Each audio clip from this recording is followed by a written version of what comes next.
In this video, I'm going to show you how to auto-remove kick members from a Telegram channel.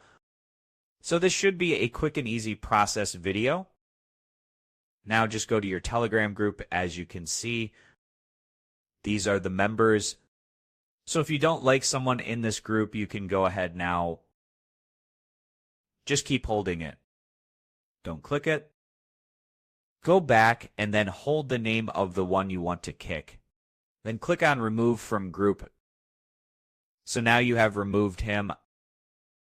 You can also do this with any other person you want to remove from the group. Just do the same thing again and it will happen for sure. So this was an easy and quick process video. As always, thank you for watching.